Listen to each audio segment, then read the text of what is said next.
BSc നഴ്സിംഗിന് ഇക്കൊല്ലവും പ്രവേശന പരീക്ഷ ഉണ്ടാവില്ല. കഴിഞ്ഞ ദിവസം നമ്മുടെ മാതൃഭൂമി പത്രത്തിൽ വന്നിരുന്ന ഒരു വാർത്തയാണ്. മാതൃഭൂമി മാത്രമല്ല, മിക്ക പത്രങ്ങളിലും കാണും. ഇതൊരു പ്രധാനപ്പെട്ട വാർത്തയാണ്. BSc നഴ്സിംഗ് അഡ്മിഷൻ നോക്കുന്ന കുട്ടികൾക്ക് ഉപകാരപ്പെടുന്ന ഒരു ഇതാണ്. കാരണം ഇതിൽ പറയുന്ന വാർത്ത ഇത്രേ ഉള്ളൂ: BSc നഴ്സിംഗ് കൊല്ലം പ്രവേശന പരീക്ഷ ഉണ്ടായില്ല. അതായത് BSc നഴ്സിംഗ് പ്രവേശന പരീക്ഷ വേണമെന്നാണ് അഖിലേന്ത്യാ നഴ്സിംഗ് കൗൺസിലിന്റെ നിർദ്ദേശം. ഇക്കൊല്ലവും സംസ്ഥാനത്ത് നടപ്പാക്കില്ല. ജൂൺ 25-നകം പ്രവേശന പരീക്ഷ നടത്തണമെന്നാണ് കൗൺസിൽ നിർദ്ദേശിച്ചിട്ടുള്ളതെങ്കിലും അത് സംബന്ധിച്ച പ്രാഥമിക ആലോചനകൾ പോലും സംസ്ഥാനത്ത് തുടങ്ങിയിട്ടില്ല. പ്രവേശന പരീക്ഷ അടക്കമുള്ള മാനദണ്ഡങ്ങൾ കർശനമാക്കി വിദ്യാർത്ഥികളുടെ അവസരങ്ങൾ നിഷേധിക്കേണ്ടതില്ലെന്ന നിലപാടിലാണ് സർക്കാർ. വിദേശ രാജ്യങ്ങളിലും മറ്റും ഒട്ടേറെ അവസരങ്ങൾ തുറന്നതോടെ കോഴ്സ് അപേക്ഷകർ ഏറെയാണ്. അതായത് ഈ വാർത്തയുടെ ഒരു ചുരുക്കം എന്ന് വെച്ച് കഴിഞ്ഞാൽ, നമ്മുടെ nursing council INC nursing council already പറഞ്ഞിട്ടുള്ള കാര്യമാണ്. അതിപ്പോഴെങ്കിലും പറഞ്ഞിട്ടുള്ള, വർഷങ്ങൾക്ക് മുമ്പ് പറഞ്ഞിട്ടുള്ള കാര്യമാണ്. ഈ BSc നഴ്സിംഗ് ഒക്കെ അഡ്മിഷൻസ് കൊടുക്കുമ്പോൾ, അതായത് എല്ലാ സംസ്ഥാനങ്ങളിലും അഡ്മിഷൻസ് കൊടുക്കുമ്പോൾ അതൊരു പൊതുപ്രവേശന പരീക്ഷയുടെ ഒരു എൻട്രൻസിൻ്റെ അടിസ്ഥാനത്തിലായിരിക്കണം പ്രവേശനം കൊടുക്കേണ്ടത് എന്ന് പറഞ്ഞിട്ടുണ്ടായിരുന്നു. പക്ഷേ നമ്മുടെ സംസ്ഥാനം, ഇപ്പോൾ കേരളം അതുപോലെ തമിഴ്നാടൊന്നും ഈ INC പറഞ്ഞത് ഇതുവരെ കേട്ടിട്ടില്ല. ഇതുവരെ എൻട്രൻസോ കാര്യങ്ങളോ ഒന്നും നടത്തിയിട്ടില്ല. ഇപ്പോൾ കഴിഞ്ഞ വർഷം എടുക്കുകയാണെങ്കിൽ കേരളവും തമിഴ്നാടും നടത്തിയിട്ടില്ല. പക്ഷേ കർണാടകയും അവരുടെ ഒരു കോമൺ എൻട്രൻസ് ടെസ്റ്റ് വഴിയാണ് അവിടെ കൂടുതലും അഡ്മിഷൻസ് ചെയ്തത്. പിന്നെ ഉള്ളതെന്ന് വെച്ച് കഴിഞ്ഞാൽ ആന്ധ്ര, തെലുങ്കാന. ഞാൻ മലയാളികൾ കൂടുതലായിട്ട് പഠിക്കാൻ പോകുന്ന സ്ഥലമാണ്. അവിടെയും അവരൊരു നീറ്റിൻ്റെ ഒക്കെ ബേസിസിലാണ് എടുത്തിരുന്നത്. അപ്പോഴും കേരളവും തമിഴ്നാടും മാറി നിൽക്കുകയായിരുന്നു. കേരളവും തമിഴ്നാടും കഴിഞ്ഞ വർഷം +2 മാർക്കിൻ്റെ അടിസ്ഥാനത്തിൽ മാത്രമായിരുന്നു അഡ്മിഷൻസിന് കേരളത്തിനുള്ളിൽ ചെയ്തത്. അത് തമിഴ്നാട്ടിലും അങ്ങനെയായിരുന്നു. അതേ സംഭവം ഈ വർഷവും അങ്ങനെ തന്നെയായിരിക്കും. അതായത് +2 മാർക്കിൻ്റെ അടിസ്ഥാനത്തിൽ മാത്രമായിരിക്കും ഈ വർഷവും അഡ്മിഷൻസ് നടത്താൻ ചാൻസ് ഉള്ളൂ എന്നാണ് ഇപ്പോഴത്തെ ഈ വാർത്തയിൽ പറയുന്നത്. പിന്നീട് എന്തെങ്കിലും മാറ്റങ്ങൾ വരുമോ എന്നറിയില്ല.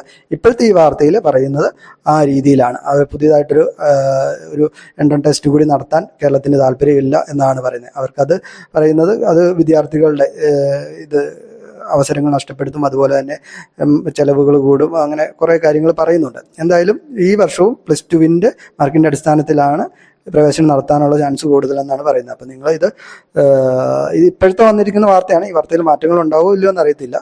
എന്തായാലും നിലവിലത്തെ സാഹചര്യത്തിൽ കഴിഞ്ഞ വർഷം പോലെ തന്നെ അഡ്മിഷൻസ് നടത്താനാണ് ചാൻസ് കൂടുതൽ. അപ്പോൾ ഈ വീഡിയോ കാണുന്ന കുട്ടികളോട്, അതായത് +2 പഠിച്ച് BSc നഴ്സിംഗ് കേരളത്തിനുള്ളിൽ അഡ്മിഷൻ നേടാൻ ആഗ്രഹിക്കുന്ന കുട്ടികളോട് എനിക്ക് പറയാനുള്ള ഒരു കാര്യം എന്ന് വെച്ച് കഴിഞ്ഞാൽ, നിങ്ങൾ തീർച്ചയായും +2, ഇപ്പോൾ ഈ വീഡിയോ ചെയ്യുന്നത് ഫെബ്രുവരി ആദ്യത്തെ ഒരു വീക്കാണ്. ഒരു 7-ാം തീയതി 8-ാം തീയതിയോട് കൂടിയാണ് ഈ വീഡിയോ ഞാൻ ചെയ്യുന്നത്. അപ്പോൾ ഇനിയുണ്ട്, പരീക്ഷയ്ക്ക് ദിവസങ്ങളുണ്ട്. അപ്പോൾ ഇതുവരെ നിങ്ങൾ കുറച്ച് ഒരു ലാഘവത്തോടെയൊക്കെയാണ് നടന്നിരുന്നെങ്കിൽ നിങ്ങളൊന്ന് സീരിയസ് ആയിട്ട് ഈ കുറച്ച് ദിവസങ്ങൾ ഒന്ന് ശക്തമായിട്ട് പഠിക്കാൻ പറ്റുകയാണെങ്കിൽ തീർച്ചയായിട്ടും കേരളത്തിനുള്ളിൽ നിങ്ങൾ BSc നഴ്സിംഗിനെ ആഗ്രഹിക്കുന്നുണ്ടെങ്കിൽ, അതായത് കേരളത്തിൽ പഠിച്ചാലുള്ള അഡ്വാൻറ്റേജസ്, കോഴ്സ് ഫീ കാര്യങ്ങളൊക്കെ കുറച്ചല്ല കുറവ് കിട്ടും എന്നുള്ളത് തന്നെയാണ് അതിൻ്റെ ഏറ്റവും വലിയ ഇത് വരുന്നത്. അപ്പോൾ അത് ഒക്കെ നിങ്ങൾ ആഗ്രഹിക്കുന്നുണ്ട്, കേരളത്തിനുള്ളിൽ ആഗ്രഹിക്കുന്നുണ്ടെങ്കിൽ നിങ്ങൾ നല്ല രീതിയിൽ ഒന്ന് ഈ ഒരു മാസം കഷ്ടപ്പെട്ട്, ഈ ഒരു മാസം നിങ്ങളുടെ എക്സാം വരെ ഒന്ന് കഷ്ടപ്പെടുകയാണെങ്കിൽ നിങ്ങൾക്ക് തീർച്ചയായിട്ടും നല്ല മാർക്ക് നേടാൻ പറ്റും.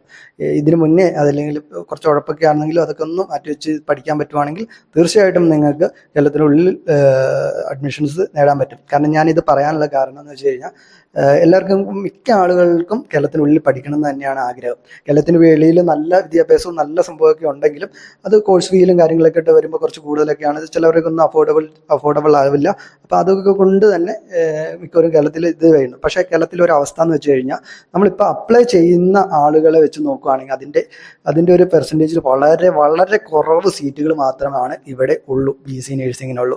മൊത്തത്തിൽ, അതായത് ഗവൺമെൻറ് മാനേജ്മെൻറ്റ് എല്ലാം കൂടി കൂട്ടി മൊത്തത്തിൽ ഈ ഒരു ചെറിയൊരു ശതമാനം സീറ്റേ വരുന്നുള്ളൂ. അപ്പോൾ അതുകൊണ്ട് തന്നെ നല്ല മാർക്കുള്ളവർക്ക് മാത്രമാണ് അഡ്മിഷൻസ് കിട്ടുള്ളൂ. നിങ്ങൾ കഴിവതും +2 ഒരു 95 എബവ് മാർക്ക് വാങ്ങാൻ ശ്രമിക്കുക. 95 എബവ് മാർക്ക് വാങ്ങി കഴിഞ്ഞാൽ നമുക്ക് ഇവിടെ കിട്ടുമെന്നുള്ളൊരു പ്രതീക്ഷ വയ്ക്കാവുന്നതാണ്. അപ്പോൾ അതുകൊണ്ട് ഇതുവരെ നിങ്ങൾ കുറച്ച് ഉഴപ്പൊക്കെ ആണെങ്കിലും ഈ ഒരു ഒന്ന് ശ്രമിക്കുകയാണെങ്കിൽ നിങ്ങൾക്ക് നേടിയെടുക്കാവുന്ന ഒരു സംഗതിയാണ്. നിങ്ങൾ കേരളത്തിൽ പഠിക്കണമെന്ന് ആഗ്രഹമുണ്ട്. ഇനി കേരളത്തിന് വെളിയിലോട്ടൊക്കെ ആണെങ്കിൽ ഇത്ര വലിയ ഇതൊന്നുമില്ല.